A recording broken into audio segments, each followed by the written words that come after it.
walikuwa wanasema niggas about to put keys in R. Kelly's ignition.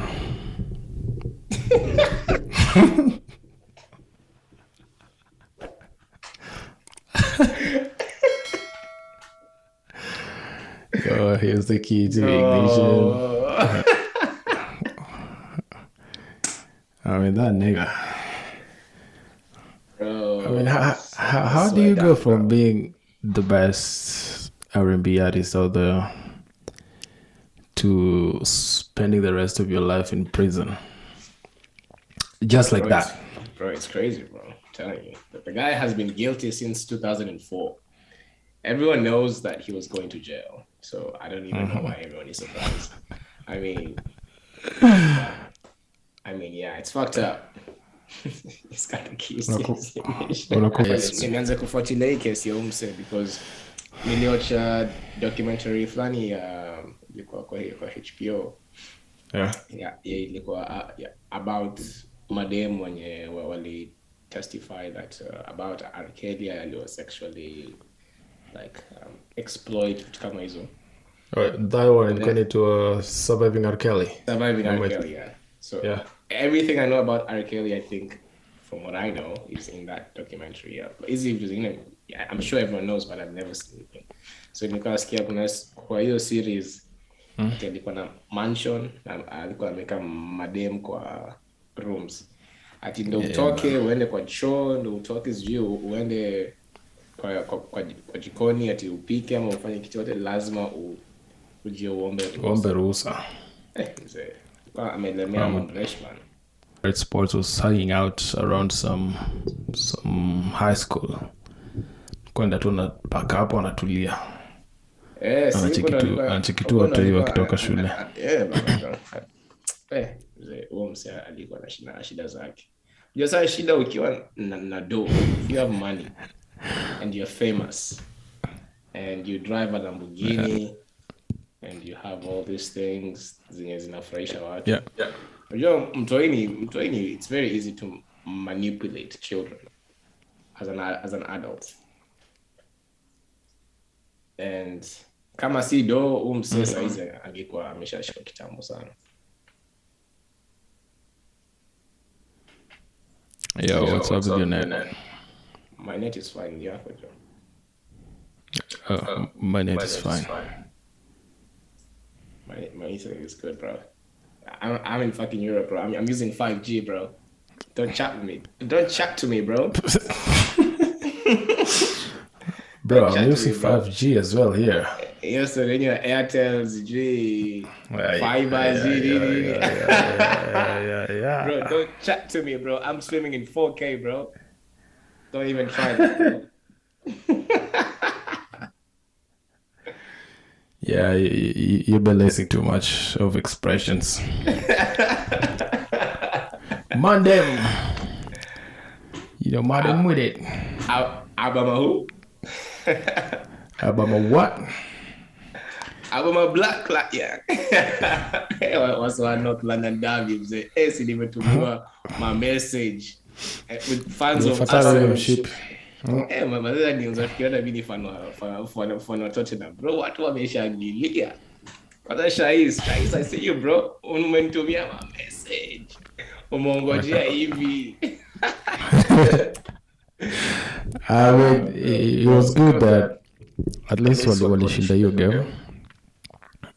Kapunguza a bit of pressure. Punguza aibu. You know. Yeah. Pressure season. Arsenal imekuwa tu timu ya mchezo kuanzia last season, bro. Nothing new. Right. Bro. All it does is lose, bro. Hey, majamaa. Your team imekuwa chini na Mosele imekuwa kwambia. They have good individual players, but okay. Now 2 wins on the bounce, 3 wins on the spin, I think. They beat Burnley, they beat Tottenham, and they beat who else? Norwich, yeah. I mean, teams that we would expect them to beat. And then again, they came across a really poor Tottenham side where... Come on, of course, no one would expect us to beat Spurs. I mean, Spurs are shit right now, but I mean, yeah, everyone who's facing Spurs over the next month has a chance of taking all 3 points. They played really poorly against Crystal Meth FC, Crystal Palace. And then they played really poorly against Arsenal. They played really poorly against Wolves in the cup game where they fielded their first 11 squad. Bro, I'm telling you, man. I'm telling you. I mean, if you play Dele Alli in a midfield 3 alongside Dembele, Ndombele, and Højbjerg, that midfield, hata wewe unajua wewe ni midfielder, that team will struggle because you don't have enough legs in terms of defense with Ali. You don't have enough legs in terms of defense with Ndombele. And if you're coming up against a very technical team of Arsenal who are quick, they're fast, they have young players, they move the ball really well, bro, you're going to struggle. And that's what they did. That was the most shocking first half I've ever seen. Oh man, I don't know what's up with the Nuno. Why he had Harry Kane on the left? I mean, he might as well have him just sit next to him on the bench. And I'm talking karibu naye sana, eh? He must really want him so close. Sure. I mean, it's really hard to explain. Like, this guy, it's like Adrian Anafanya, which is a shame to see. He has a decent group of players. Not that many players are injured at the moment for Spurs. They have, I think, most of their players they're fit. Yeah, I think it's only Bergwijn who picked up an injury during preseason. And who else is not available? I think everyone else is available. Most of their players are available. And most of the players who are available were in the same team that went to the Champions League final a couple of years ago. So they know what it takes to play in a high competitive fixture. They know how to compete. But obviously, as a player, you're always under the instruction of the coach. So Kenya Nutafanya, kwa kiwanja, most of the time, it's what the coach is telling you to do. And we know Nuno came from a Wolves side where they always defended with a back 5. Their game was never oriented around like attacking or being super like expansive. All of the games in wamekuwa tu wakicheza zilikuwa mostly to try and hit you on the counter with Adama Traore and punting the ball long and Jimenez and a hold up, and then everyone anaongeza kwa attack. But if he tries playing like that at Spurs, I think Spurs are on the way to relegation, bro. Me sioni kama even make it in the top 10, bro. I'm not lying, bro. At the beginning of the season, he even won Manager of the Month. You know, they were on top of the table. Right now, the Arsenal they become Peter. Yeah, I think they're above them. Yeah. Arsenal are behind United with 2 points now. I mean, the same Manchester United, bro, and it's been only 6 games. Okay. 6 games, bro. 6 games. City has also struggled in the beginning of the season. They're not top as the others are. So most of these teams will pick up the pace towards like December. The hapo ndo utaanza kuona wenye wana struggle. Like Brighton now could have been on the top of the table. I think they're second.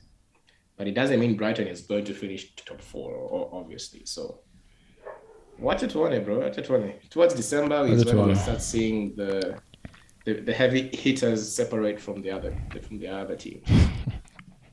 Heavy hitters, bro.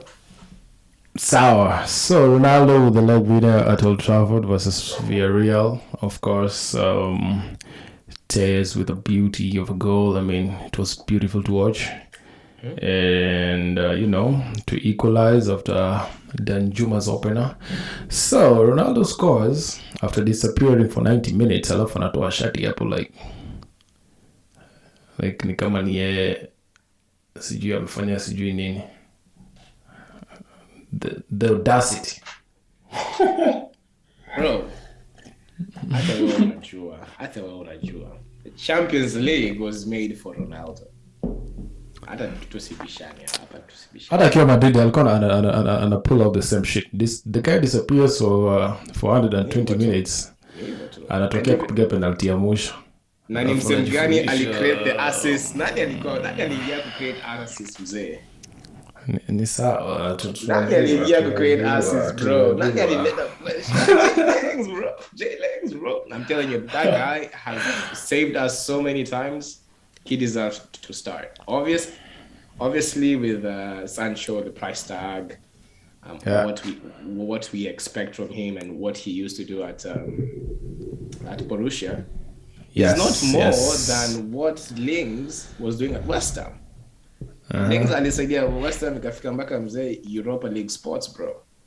The first time in how many years? In like, I can't even remember when the last time West Ham played European football. I think in the season Payet ni alikuwa Dimitri Payet. Yeah, that's like way back in 2015-16 season. Yeah, it's a long time ago. So the same impact he had in half a season counts for more than what Sancho did during his time in Borussia Dortmund. I thought you'd say facts are facts, bro. Facts are facts. I mean, last night you guys were lucky to get the win at the depth. Of course, ni kama to just the midweek, the previous weekend fixture versus Aston Villa. I mean, shithousery, bro. I mean, Martinez ako hapo anasha Ronaldo. I want you to take it. Bro, tunaongelea story ya Aston Villa ama confidence ama tunaongelea story ya Villarreal? Unaongelea Goja. Si bado ni Manchester United. Man U tuko na designated penalty taker. Bruno Fernandes anapiga ball huko juu. I think msema atenda kurecover hiyo ball ni Elon Musk akikam nayo from space.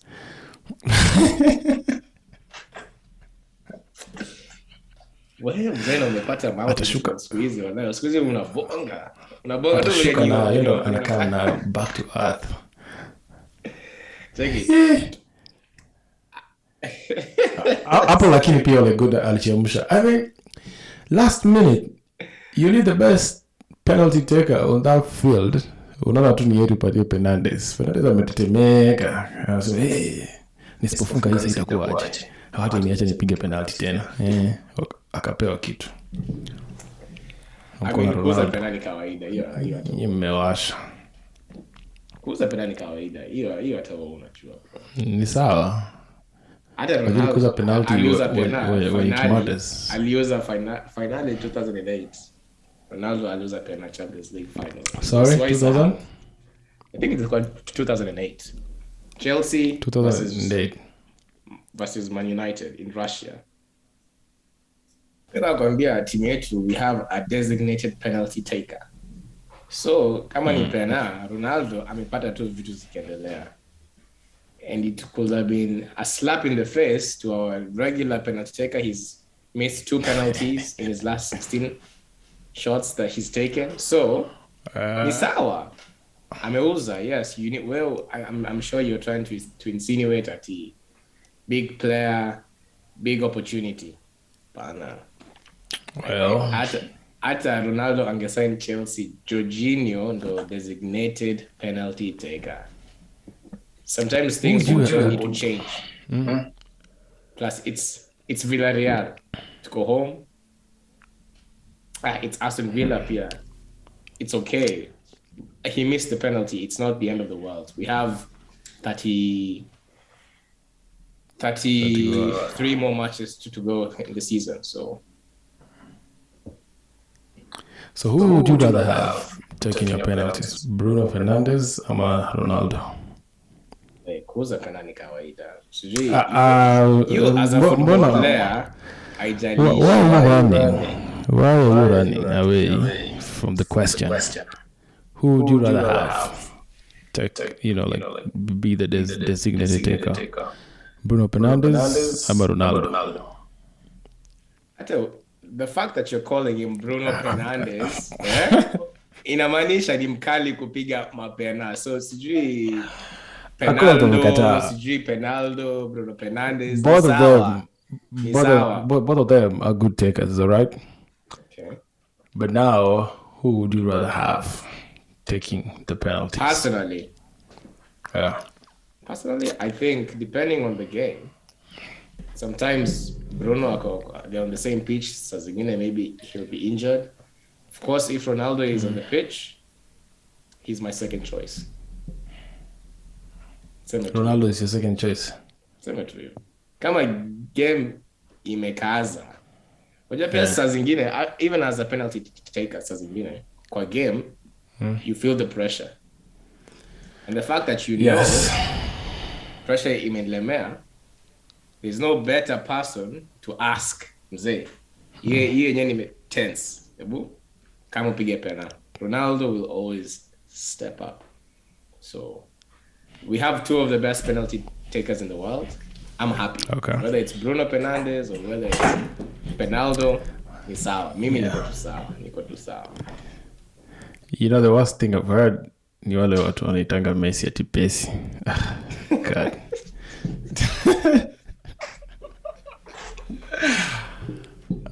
Pesi.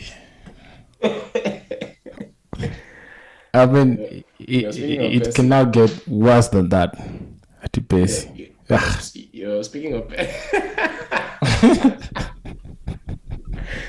Lionel Messi. Speaking of Leo, so apparently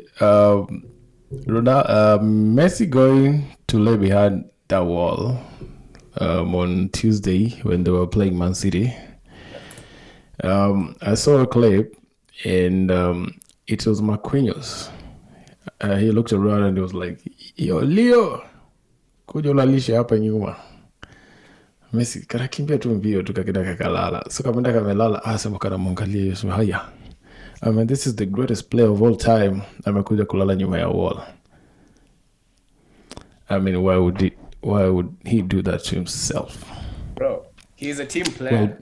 He's a team player. Yes, he is. He's a team player, bro.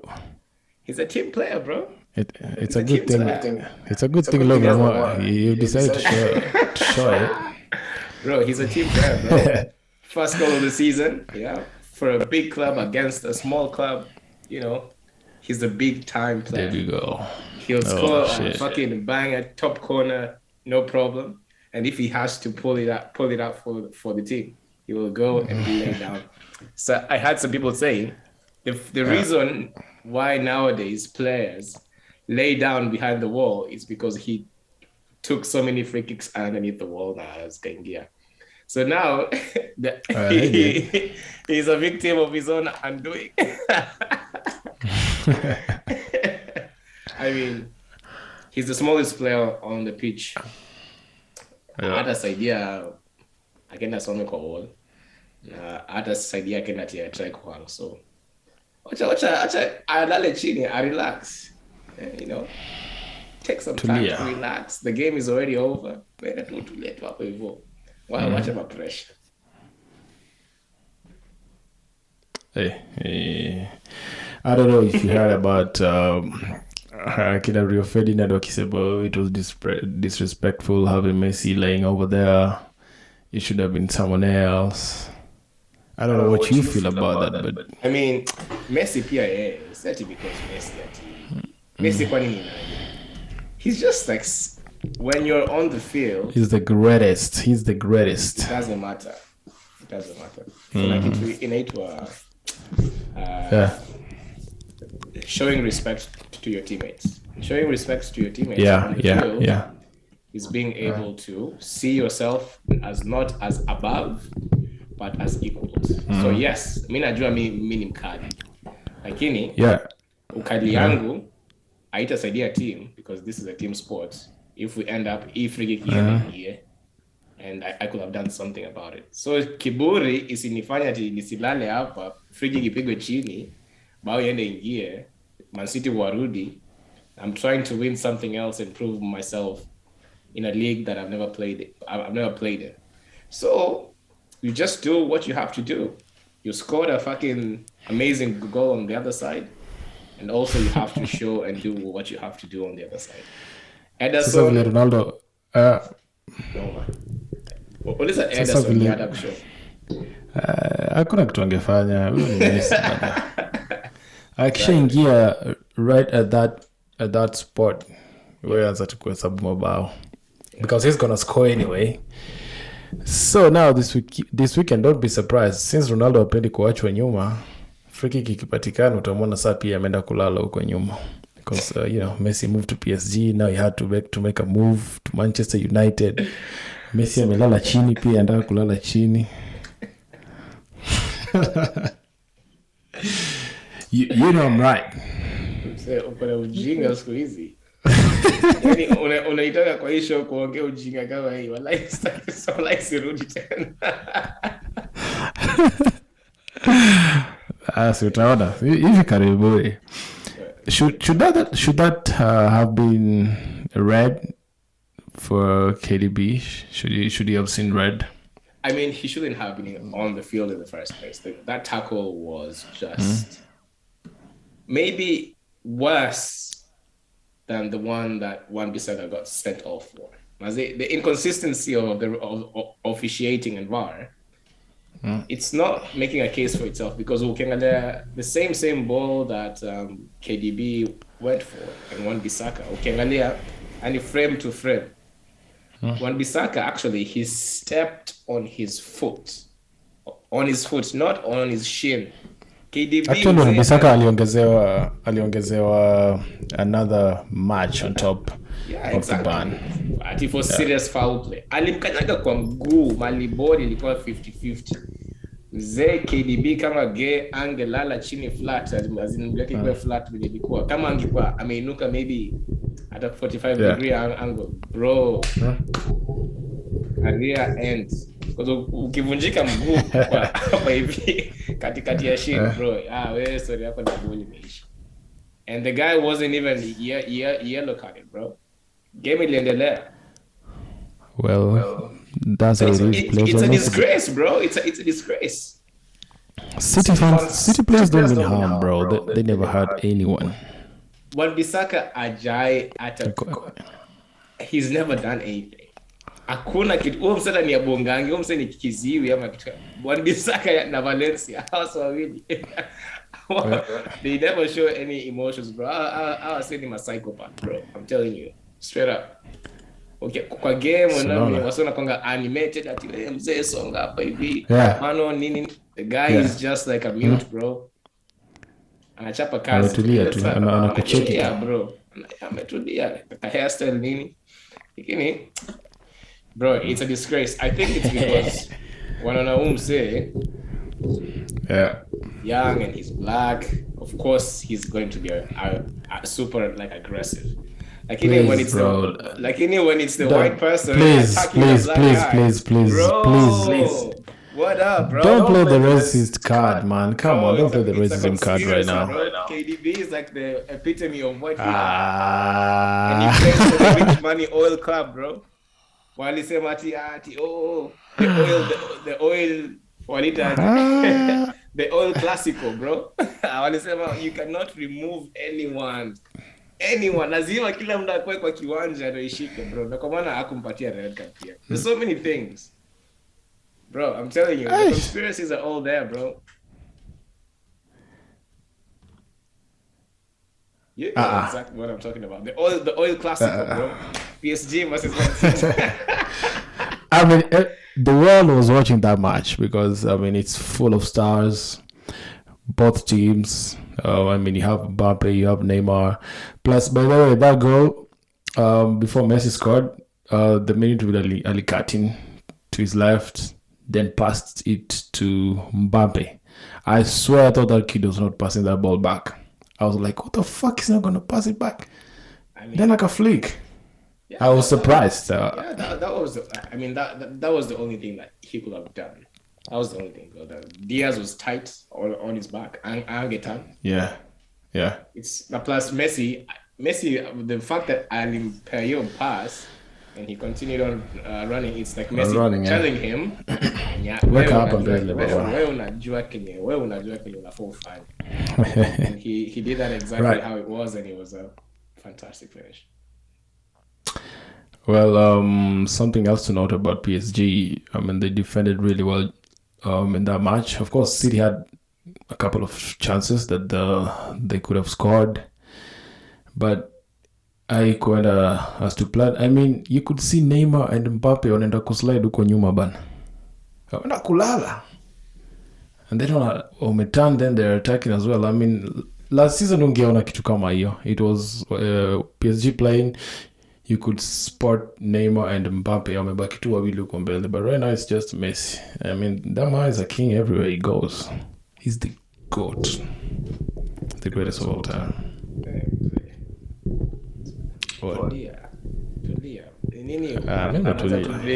Unaanza kubring agenda yako kwa podcast. Tunajua is the God. As in, I'm not a fan of Ronaldo. I'm a fan of Ronaldo, but I think Messi is a better player. But please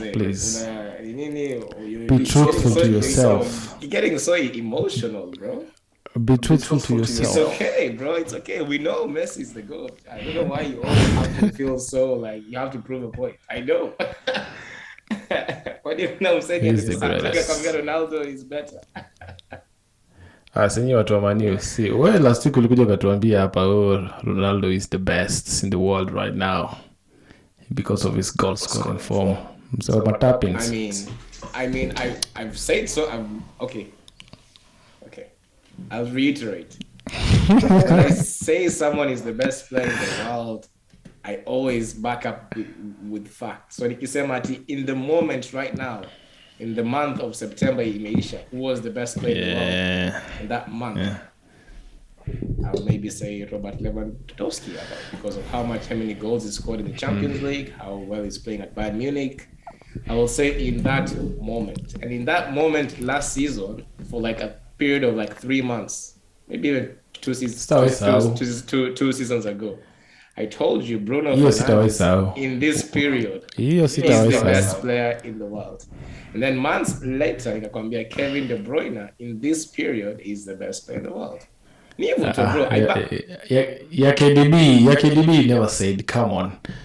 You never said that KDB. I mean, Bruno Fernandes. You're not nakumbuka. Yaro likai hivyo katuambia wazee Bruno Fernandes is the best in the world. Juu amefunga tu pena 3 in a row. Katuambia is the best in the world. Come on. Okay. Come on. Skiza. The fact was, when he came from how Manu were playing and the amount of change and influence alileta kwa hiyo kiwanja, Manu started playing like fucking Liverpool, bro. We looked so good. We could say the same for Lingard wakati alienda West Ham. Okay, listen. Anyway, the moment you say that, guess what was playing in my head? Yeah. Vijana tuache miadarati. Nasema tuache miadarati. Leo tunamaliza. So Barca is just taking it up. I mean, 3-0 versus Benfica. I mean, in our group, so it's to go last. Well, Koeman has to go, bro. But anyways, even if Koeman leaves today, is anything really going to change? I mean, I'm not doing ya kumlipa. Kimvuta. Suppose wanzetu hapo. Baka kimvuta umse. Itabidi wadip kwa mshwari. I mean, he's a club legend. He's a club legend. Tutamwambia tu bro, wewe elewa tu. Tutakulipa when the situation itakuwa poa. Wabia wewe ishia tu. Honestly, I think until Barcelona resolve their financial problems, it's not a good financial decision in the first place. Firing this guy, I think he has like 1 or 2 more years in his contract. So what they're doing, Amalize, he'll go. He'll be paid off by then. Because hata saizi mkileta Conte na Pique ndo center back wengi. There's no way Conte would ever There is no way Conte would ever side with Barcelona. Even changing another coach right now will not be the immediate solution. It will not be the immediate solution. And even with the players that Barcelona have, they don't have enough players to compete. They don't even have the same. No one would want to come and play for Barcelona. They don't have the appeal of what they used to have back in maybe 5-6 years ago, when you're like, hey, in the Barca, I have the opportunity to play with Iniesta, I have the opportunity to play with Messi, Busquets, Alba. You went there knowing that, hey, if I go play with these guys, I have a chance of winning the Spanish league. I have a chance of maybe going far in the Champions League. But now you go to Barcelona, you're like, I'll end up playing in the Europa League, because currently without them going in the Champions League, they're on course of going to play the Europa League, bro. Bro, mi nakwambia hata ili tutokea hapo group stage tumalize tu last. I mean, it's gonna be a disgrace. Barcelona playing in the fucking Europa League. Hiyo ni tournament ya clubs kama Manchester United, Arsenal. I mean, Barca. Heri tutoke group stage. Ni heri tutoke group stage. I mean, bro, uswai sao AC Milan ilienda ilicheza Europa League against Portsmouth. Usiwai sao kitu kama ilifanyika. Mimi tangu sema siwezi shtuka, bro. Usiwai sao. Ronaldinho anapiga bao against Portsmouth. But while he draw 1-1 in Portsmouth. Kama sijasahau. Yeah, so anything can happen. Yeah, definitely. So, Juventus, of course, beat Chelsea 1-0. Niko sure your game sick watch, but I'm pretty sure ilikuwa inakaa like a parking lot. I only saw the goal as well. Yeah. It was the most boring game. Watched 2 highlights. Even the highlights, there wasn't really much happening. I mean, Juventus. Juventus highlighted 30 seconds. Highlights ni about. Highlights you got about in the second half. Yeah, exactly. Chiesa, best Italian player that we have right now. Like 20 seconds into the second half, boom, wow.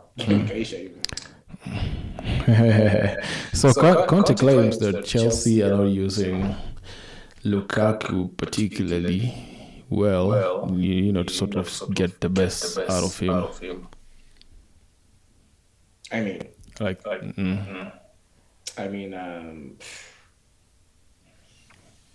it's only been 2 months since he signed for the club. Even at Inter, it took him some time for him to build up the partnership with Lautaro. So I think but his impact was instant, bro. At Inter, I don't think so. I mean, he did. He was playing in an inferior league. He looked like fucking Ronaldo. When you're playing against Bologna. I mean, Ronaldo was playing the same league.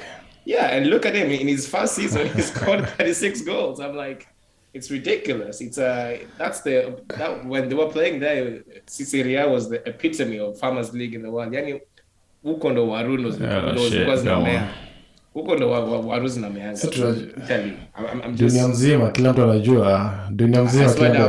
I swear down, bro. Farmers Dunia mzima kila mtu anajua. Wakulima wako Ujerumani. Kama saizi nakwambia. Sisi hatujui, lakini najua Bayern Munich inaenda kushinda ligi. Saizi hata toka tu hapo nje. Ulize mtu yanapita hapo. Ulize tu who's winning the league. Watu wengine wanangania number 2, number 3, lakini number 1 it's already bro. Last season was the first season in 10 years that any other team imeshinda Serie A. The first year in 10 good years. Well, I'll tell you this, the last Bayern Munich, yes, it's been also 9 years. I mean, Farmers League, bro. Look. The last 3 or 4 years, 4 seasons, the Serie A, at least since Ronaldo went there, you could see that competition ilikuwa, well, Juventus won it, but you could see that competition ilikuwa was really getting, you know, like kulikuwa na good competition because of course Napoli the other season was almost winning it. Lazio, also Atalanta.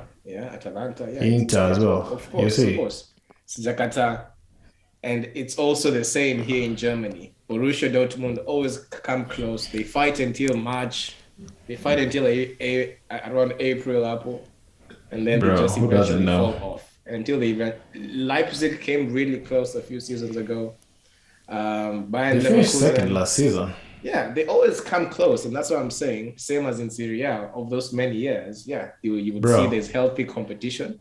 But also, you have to remember, last season, and like the last maybe 3 seasons ago, Serie A has received a lot of investments from companies from China and stakeholders investing a lot more in the Italian league.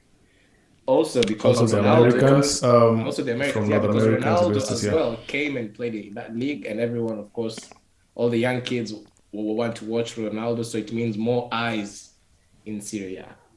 So, of course, if Ronaldo is going to come and play in your league at the time when he was literally in the best form of his life, it means, yes, people are going to start being more interested in, like, hey, why did he go to Juventus? Why did he go to play in the league? Why not to the Premier League, where it's known to be super competitive?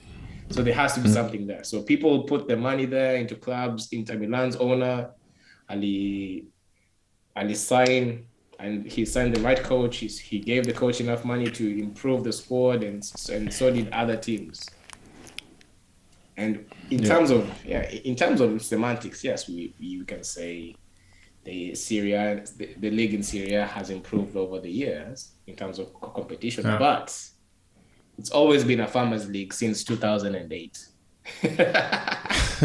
You want to know who's the bigger farmers league? RB Leipzig finishes second in the league. Then the following season, Bayern Munich signs the best player and their fucking coach. Unatoka kwa mkulima mdogo unaenda kwa mkulima mkubwa.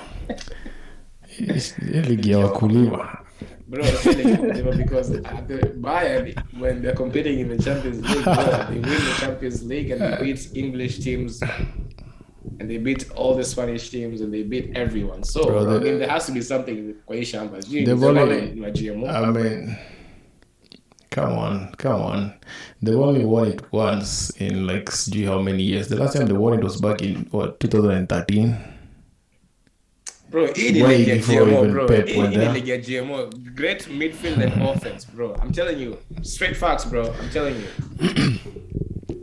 All right. So, Liverpool put 5 per Porto. I mean, every time this fixture comes on, I'm sure Porto on Liverpool, then they're like, okay, akiwewe Liverpool. Aya basi, Liverpool. Aya funga mlango basi. Because I mean, last season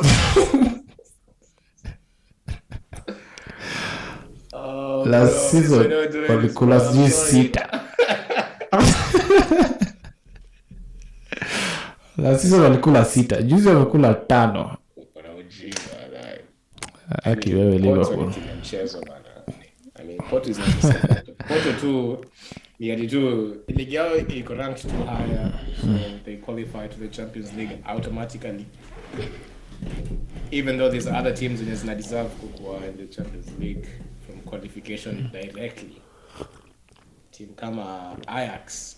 Ajax every season I win the playoffs. Yeah.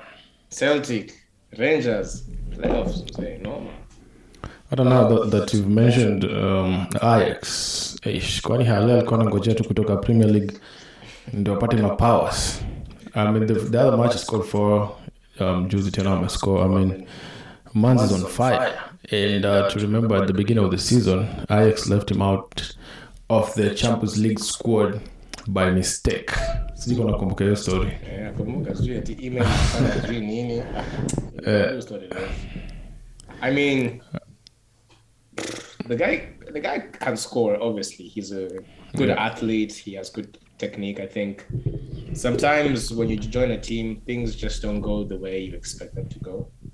I think he scored 3 goals during his time at West Ham. Like very, very little return. Because when he came, he was highly rated. He was bought for like 45 million pounds from, I think, if I'm not wrong, it was Frankfurt. I must check. I mean, I'll have to check. But yeah, he came really highly rated. Things just never went on for him. And yeah, sometimes when you move away, like a loan spell, for example, like with Lingard or with Sancho or with many other players who've gone out on loan and they've done really well. Yeah. It really helps you. So I think it was wise for him to move to Ajax. Ajax is a team that plays good football. Yeah, he came. He went to West Ham from Eintracht Frankfurt. Yeah, you're right. From Frankfurt.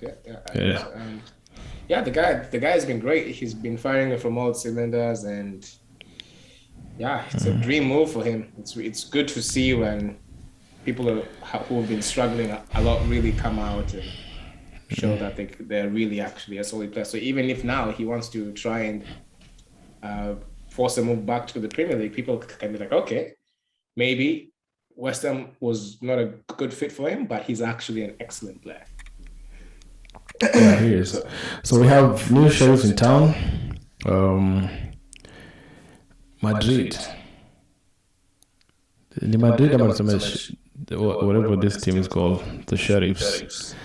I mean, it's a good side. Actually, they have some guy from Mali playing in that team, and you're supposed to face him soon when Kenya plays the World Cup qualifiers. He scored or he assisted.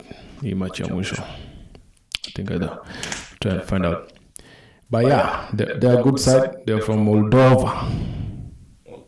Yeah, Moldova, that's your inchi. Yeah. Bro, hizi nchi za mchezo kama timu Vatican, Monaco, hizi zenye ziko under territory self-rule. So yeah, apparently your team nasikia ni team ya wasi wa Deep State, by the way, wasi wako Mado, ndio wana finance. Ni team ya wasi wako maene mzee, team wash ndo kusema. I mean, the club is being run by merchants of unscrupulous deals, as much as I've been told. But they're doing well. Wachezaji kwa kiwanja ndo wanaamua. They played well in their league. They played well in the playoffs, and they played all through the qualification rounds. And haijalishi ati team inatoka wapi ama players wanatoka wapi. It's what you do on the field. And Sheriff have shown that it doesn't matter how big your club is, or how big how old your club is in terms of financial like muscle or history. Right. The 90 minutes kwa kiwanja ndo ina prove a point, and they proved a point for their first time being in the Champions League. They beat the most successful team in the Champions League. And it was nice to see. I'm not gonna lie. It was amazing to see. I mean, the team was. Real have had their problems over the past seasons, but I didn't watch the entire game. But from what it seemed, they let in really cheap goals. They lost one of their best centre backs that they had. Two of their both centre back, one of the best that they had in Varane and Sergio Ramos. I mean, it's hard to recover from that immediately, but I mean, Sheriff, they played well. Yeah. And with how modernized football has become, if you get good 11 players who can pass the ball really well, have been coached really well, and have good tactics, it doesn't matter if you're Barcelona or it doesn't matter if you're Norwich. As long as you do and you play football, you have a chance to it, and they proved it. All right.